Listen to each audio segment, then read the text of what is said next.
The University of Glamorgan, Treforest's best import or worst nightmare. First built in 1913, it was a miners' training college and later became the Polytechnic of Wales. It's been an established university since 1992 and since opening has not only provided education but has also created a lot of jobs. Some would say it's the best thing to happen to a village like Treforest, but there are others that feel it has destroyed the community. I'm here to uncover the concerns and problems of residents, past and present, and try to find some ground that can be met in hope of Treforest becoming some type of a community once again. I'm currently a student at the University of Glamorgan, but I was also born and grew up in Treforest. This was my house where I lived with my family for the first 15 years of my life. Growing up in Treforest was great. All my family and friends lived in the area and it was a place where the term community meant something. Your neighbours were your friends and everybody looked out for each other. It was the perfect place to start a family. Nowadays, I live just across the river in a place called Redvallen. This is my house where I live with my mother, her boyfriend and my sister.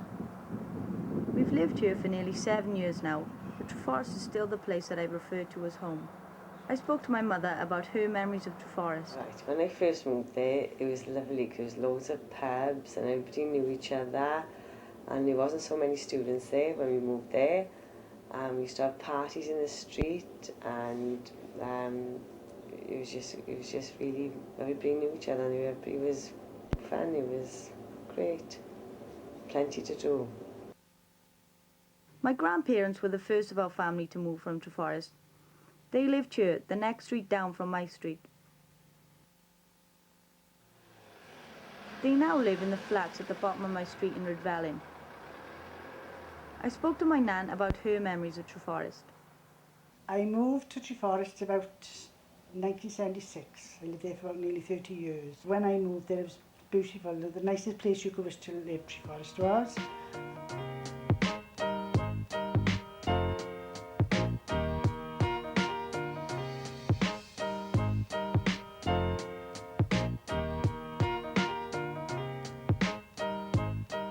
But why move? What were the actual problems of Treforest?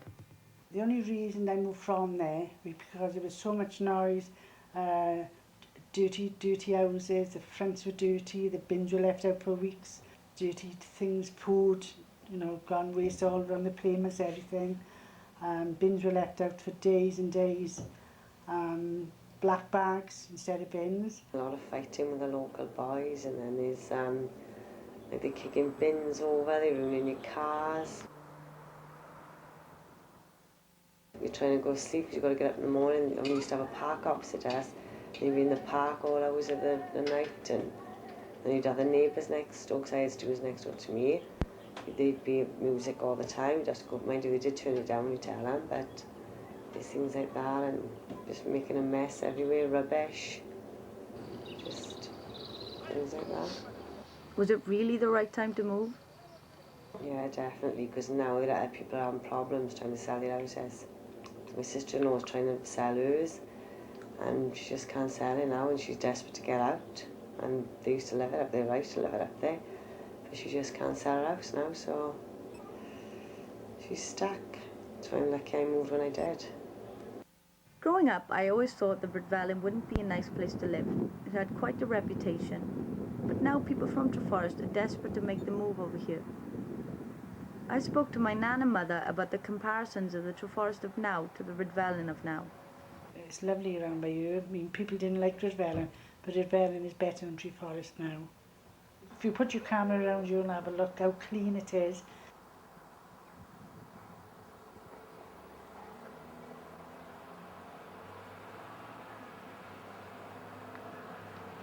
And the bins are out. They're out in the night. As soon as the bin man comes, they're brought in. You don't see no mess around the place.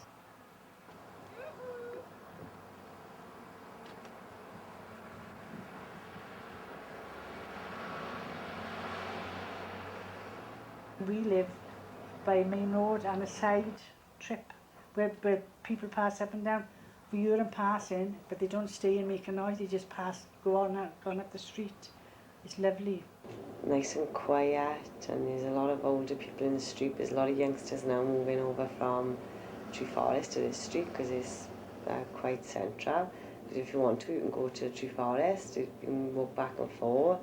You still go to Treforest to the shops and the pubs, and so it's local, so it'd be sort of in the middle of this street. There's a lot of people moving over from Treforest. But what is life like for the people still living in Treforest?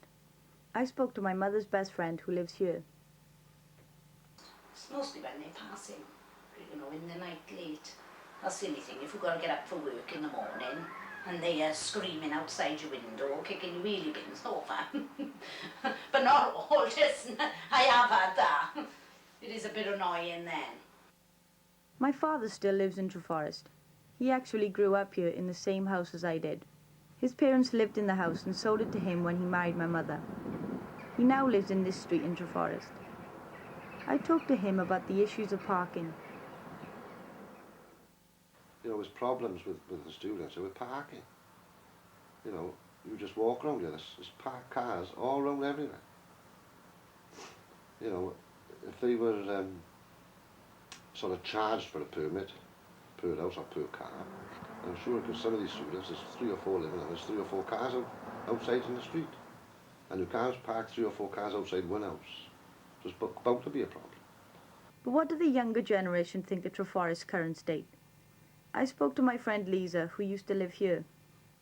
She could be seen in this photograph taken during a slumber party at my house.